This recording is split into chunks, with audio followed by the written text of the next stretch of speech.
Hey guys, it's Victoria and welcome back to FemmeHead. Today I want to talk about the idea of not having a cycle or a period from my standpoint, I suppose. I just wanted to talk about some of the reasons why I can't imagine not having a cycle or a period, because it wasn't that long ago where I would have just chosen like, yeah, I don't want a period, I don't need a period or a cycle. I'll see you when I want to have kids, and then just if I had the choice, I probably would have skipped over it for a couple of years. But nowadays, I really can't imagine not having a cycle. And I guess I should preface this video with like a disclaimer that this isn't me talking smack about those people that, really do have painful periods. What comes to mind is women with endometriosis, and that's a whole other issue. So if you suffer from endometriosis or something similar, like, this is not me bashing on you for not enjoying your cycle. I have a fairly simple, straightforward, easy cycle and period. I've dealt with cramps and stuff in the past, but as of now, my period is something I get to personally look forward to because it isn't something that causes me a lot of grief and pain. So if you are someone that has a lot of negative emotions associated with your menstrual cycle and your period, I'm really sorry, and this isn't me hating on you. This is just me talking about why I personally like my period. The point I want to make today is I don't just use my cycle to say like, oh, there's my period, I'm not pregnant. Like, I spend a lot more time paying attention to what is happening in my cycle and the little changes from month to month. And I feel like it gives a lot of insight for me into my body and kind of what's going on. So I guess that's the point I'm trying to make today. So the first thing is, I feel like because I pay attention to my cycle and I chart and I'm interacting with it on a daily basis, I have noticed things now that could potentially cause problems in the future. And the one that comes to mind most frequently is my progesterone deficiency or my luteal phase deficiency. I don't think I would have even caught on to like that wasn't normal unless I was learning about, reading and educating myself and charting, and I knew that like it had slowly been changing and more spotting. If I wasn't charting, I don't think I would have given it a second thought. And my point there is, I think, especially with the progesterone deficiency, if there's any of you out there that have tried to conceive and have had difficulties, I'm sure you know the importance of progesterone in sustaining a pregnancy.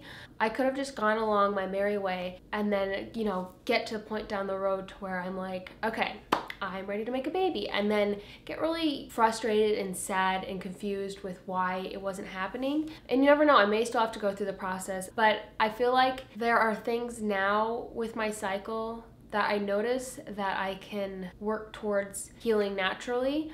So when the time does come for things down the road, I'm setting myself up better than I would if I didn't know that I could. The next reason I like my cycle is because it is a reminder once a month to slow down. And this was something I struggled with for a long time, was allowing myself to actually take a break and slow down during my menstrual phase. And I think by finally accepting this and allowing myself to just take a little bit of a break for that week, it has allowed me to make that same decision at other points in life when I'm like, I really need to slow down and I really need to take a break. And I guess the example I'm thinking of right now is when you're sick. I'm still getting over a cold right now. Just being able to say like, okay, your body's telling you something, you've got a cold, you just need to take it easy, and you still get stuff done, but just don't push yourself as hard.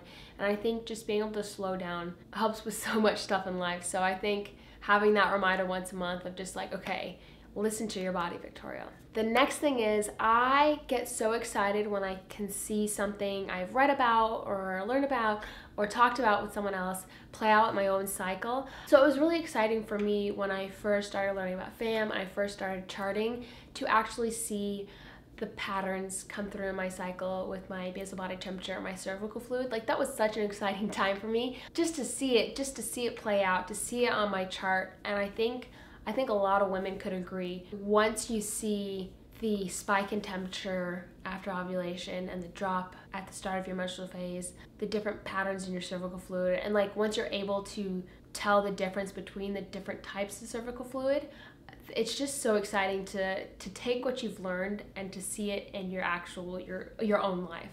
And the final one is, I've really started to notice how things like travel and stress affect my body because it plays out in my cycle.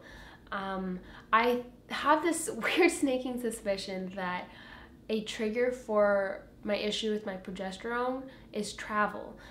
It started the beginning of this year when we got back from Bali. I think just going from different climates and different time zones, what I was eating and, you know, day-to-day life, that was kind of a trigger. And the same thing happened when we got back from France. I started to notice more premenstrual spotting again, and I was like, okay, I think it might be back. I'm going to make a video this month, I believe, about, you know, is my progesterone deficiency back? Like, what am I gonna do? That sort of stuff. So stay tuned for that if you're curious. But it is interesting to see, like, if I am stressed or if some big event, like I have seen my ovulation be delayed because of something. I have seen travel change my cycle.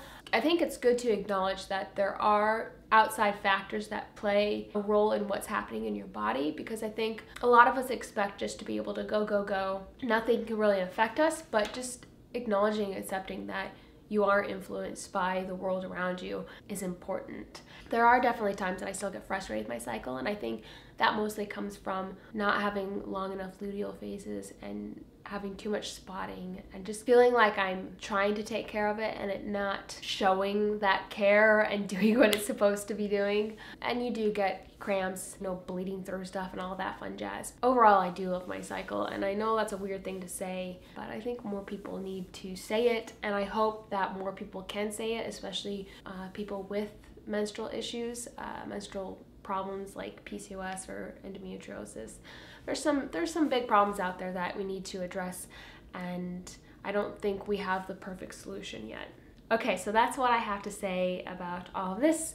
I hope it was an interesting video. I hope you liked it. Comment down below a reason that you really love your cycle or your period, and if any of the things I said today resonated with you. I'm always curious to hear those.